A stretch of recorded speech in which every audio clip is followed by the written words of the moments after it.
E aí galera sinistra, de boas? Aqui é o Lorde, o seu guia. E hoje nós vamos fazer uma análise do segundo episódio do Falcão e o Soldado Invernal. Vamos falar alguns pontos bem interessantes da trama e mostrar algumas coisas que vocês podem não ter percebido no decorrer do episódio. Será que vocês conseguiram pegar todas as referências, hein? Não? Então vamos lá, eu te mostro tudo. Peraí. Mas antes de começar o vídeo, deixa teu joinha, né, cara? Mostra aí que você é um incentivador da cultura nerd, se inscreve no canal, pô. Aproveita também, clica no sininho, só pra ficar ligado sempre nos vídeos novos que vão sair. E aí, já clicou? Foi? Então beleza, bora lá!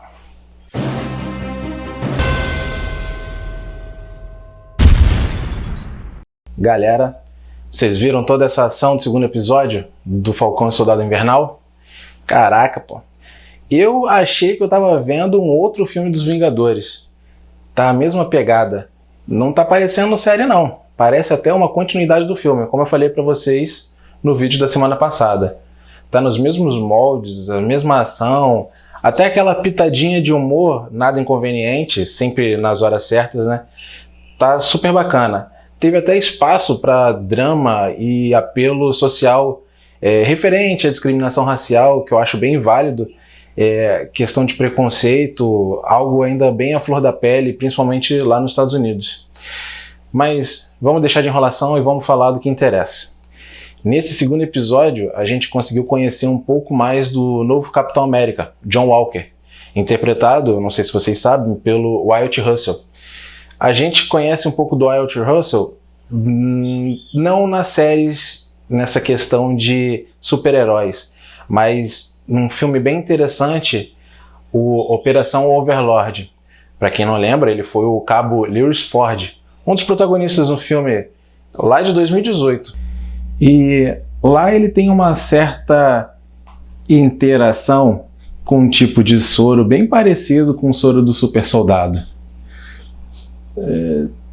Vocês estão pensando o mesmo que eu? Acho que ele tá mais que pronto para interpretar um agente americano, hein? O que foi? Não entendeu a referência? Então eu explico para vocês. Nas HQs, o ex-soldado John Walker, ele passou por um certo aprimoramento por uma organização liderada por um personagem conhecido como Mercador do Poder.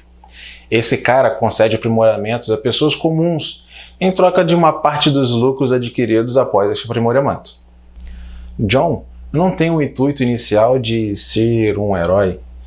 Ele só quer mais força e mais agilidade para poder entrar em uma certa federação de luta livre. Mas acaba sendo convencido por um agente a usar seus poderes para um bem maior, né? Será que esse agente dele era o tio Ben? A série indica inicialmente que John ainda não tem esses poderes, né? Ainda. Na sequência vemos um outro soldado com o sobrenome Hoskins, quem vamos conhecer mais pra frente se chamar Lemar Hoskins, ajudante do novo capitão. Nas HQs, Lemar, assim como John, é um dos aprimorados do Mercador do Poder. Também foi um lutador da Federação de Luta Livre. E na saída de John dos rings para se tornar herói, conhecido como Super Patriota, Lemar o ajudava como um tipo de sidekick, não oficial. Mas quando John se torna o Capitão América, ele exige que o governo deixe Lemar ser o seu novo Buck. É concedido de imediato. Curiosidade, galera, Lemar no início usava o nome Buck mesmo. Só que depois de algumas cartas recebidas na Marvel de fãs afro-americanos dizendo que o termo Buck era algo discriminatório e chocoso dentro da comunidade negra, o produtor Mark Gruenhaus trabalhou na troca do codinome de Lemar para Battlestar, conhecido até hoje nas HQs, no Brasil como Estrela Negra. A parceria nos quadrinhos não demorou muito não, e Estrela Negra acabou se juntando mais tarde com Silver Sable, uma das caçadoras do nosso famoso Cabeça de Teia.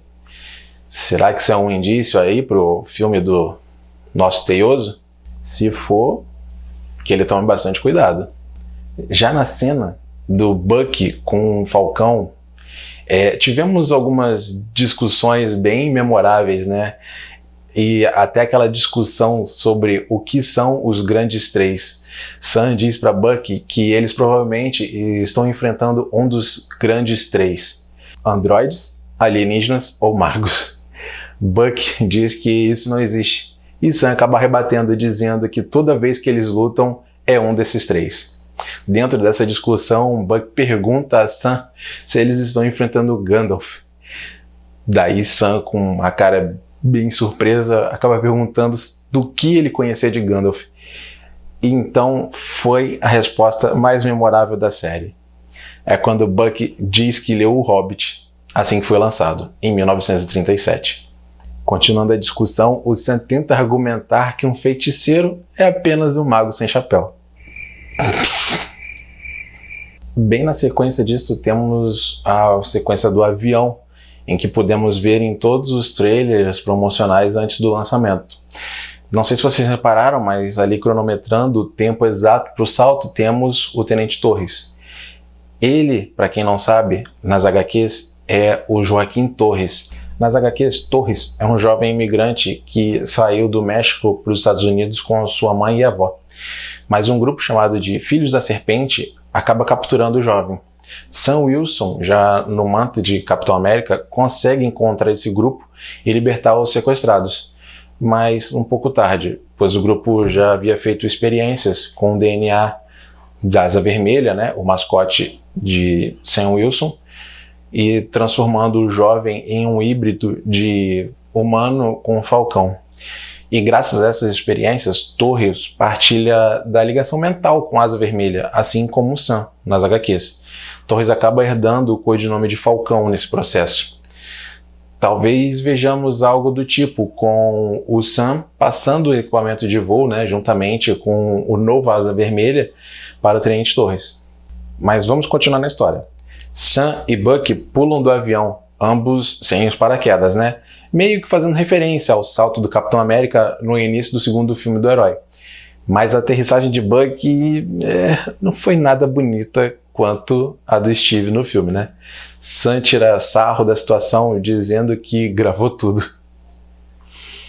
Outra cena memorável é a conversa dos dois quando estão investigando um depósito em Munique e pelo rádio Sam diz quanto Bucky está mudado depois de Wakanda.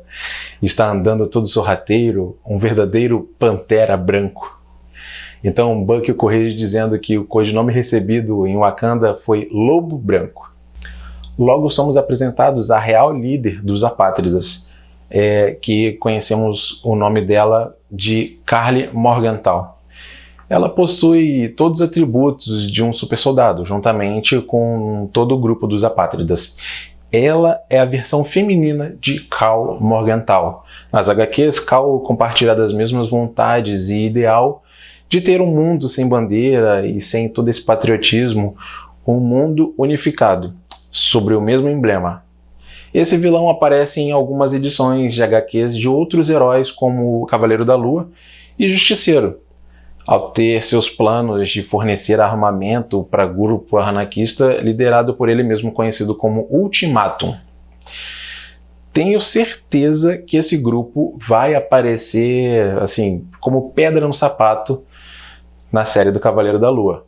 Uma série que, a princípio, será estrelada pelo ator Oscar Isaac, também como uma novidade aí no Disney Plus mais pra frente. Na cena de luta sobre o caminhão, vemos que Sam e Bucky estão passando um pouco de dificuldade, até a chegada de John Walker e Lemar. Um ponto muito importante é mostrar a parte em que John usa uma arma de fogo, conduta totalmente diferente de Steve, quando empunhava o escudo, né? Acho que a partir daí a gente começa a ver quão diferente é a ideologia dos dois heróis. Temos mais um diálogo interessante, mas agora John e Lemar contra Sam e Bucky, quando novamente a teoria dos grandes três reaparece. John diz ter quase certeza que estão enfrentando ou androides, ou alienígenas, ou magos. Bucky mais uma vez diz que esse negócio de magos não existe. Me parece um outro personagem. Chaves, pega sorvete de baunilha com biscoitos. Ah, não temos biscoitos. Então, um flan com biscoitos. Não temos biscoitos. Ah, é? Um sorvete de chocolate. Com biscoitos. Não temos biscoitos. Ora, mas não tem nada aqui. Então traga um doce de coco. Sim. Com biscoitos. Mas não tem biscoito. Após um diálogo nada proveitoso entre esses quatro, temos Buck discutindo com Sam sobre a ideia de roubar o escudo do governo. Então Sam lembra que o que aconteceu da última vez que fizeram isso. Tiveram que passar 2 anos fugindo do governo. Então, finalmente, Buck se abre e revela uma pessoa a quem eles devem procurar. Daí, vemos um personagem muito esquecido pela Marvel. O nome dele é Isaiah Bradley. Isaiah, nas HQs, foi um dos 300 soldados afro-americanos usados como cobaia para o Projeto Renascimento. Depois que Steve se tornou super soldado e o criador do soro já havia morrido, o governo decidiu recriar a experiência por conta própria. Muitos desses 300 soldados morreram, restando apenas um pequeno grupo, que mais tarde só restou Isaiah. Durante um confronto na Segunda Guerra na Europa, Isaiah se vestiu com uma fantasia do Capitão América e liderou o exército para a batalha. Mas o governo americano não gostou de ver um homem negro usando o manto do capitão. Então declarou Isaiah um traidor de guerra e o condenou à prisão perpétua, mas que acabou sendo liberado 17 anos depois. Na série podemos ver que algo semelhante aconteceu com o Capitão América Negro, revelando ainda que durante o tempo na prisão foram feitos vários testes com ele, e esse é um indício forte que teremos mais outros super soldados circulando por aí, como esse grupo de apátridas. Uma coisa que muita gente não percebeu é o pequeno detalhe ali sobre o objeto que Isaiah acaba arremessando. Mais pra frente eu vou falar um pouco dele. Pode ficar tranquilo, só vou explicar. Ainda dentro dessa cena, podemos ver um personagem importante para o futuro da franquia da Marvel. O nome dele é Elijah Bradley, neto de Isaiah. Nas HQs, assim como mostrado na série, Elijah é neto de Isaiah. Nas HQs, Elijah acaba se juntando com o Garoto de Ferro, a versão adolescente de Kang, o Conquistador. E mesmo não possuindo os poderes de seu avô, Elijah, com um uniforme semelhante a de Buck, o Buck original, um capuz preto e um conjunto de estrelas de 5 pontas, se junta a uma formação conhecida como os Jovens Vingadores. Lembra do objeto que eu falei que ia explicar para vocês? Então, aquele objeto que o avô de Elijah arremessa na parede é uma caixinha onde Isaiah guarda uma série de pílulas com hormônios de crescimento mutante, o MGH. Ele controla os efeitos colaterais causados pelo soro do super soldado, mas para Elijah ela acaba dando poderes temporários e assim ele consegue lutar ao lado dos seus parceiros.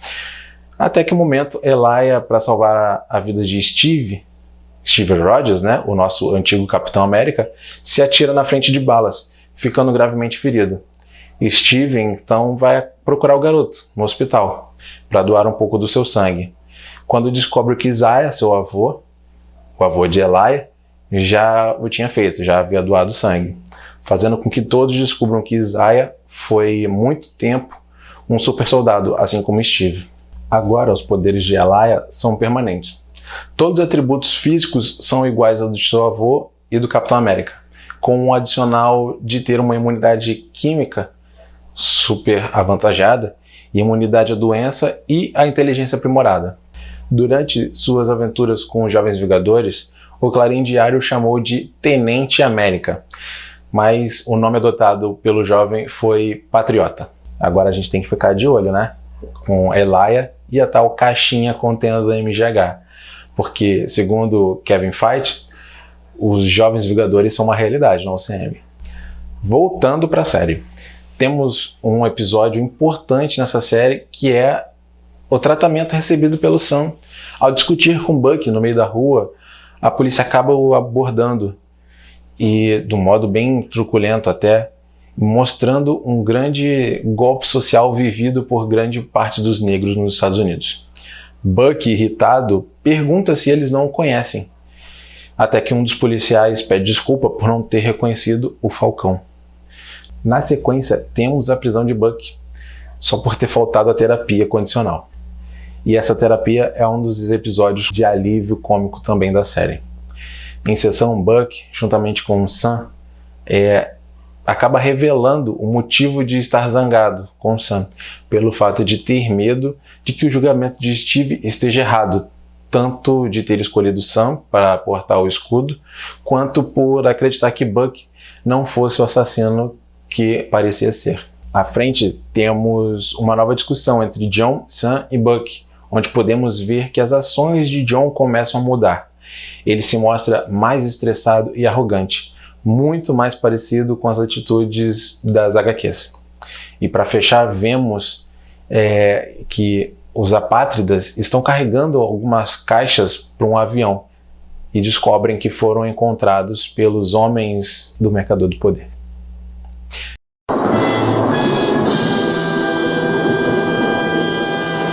Eu falei dele no vídeo de sexta-feira passada, e não é que ele deu as caras? Na última cena da série, vemos Buck conversando com Sam sobre a decisão de conversar com um antigo inimigo dos Vingadores, o Barão Zemo.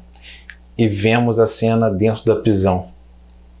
E aí, galera, será que isso vai dar alguma coisa boa? Eu acho que não vai dar bom não, hein? E aí, o que vocês acham? Eu vou aguardar ansioso o próximo episódio. E também vou aguardar ansioso as inscrições de vocês aqui, hein? Se não se inscreveram, se inscreve agora, galera. Se inscreve, curte, compartilha, comenta. Vamos lá, galera, eu quero a interação de vocês aí. Vejo vocês no próximo vídeo. Valeu, fui!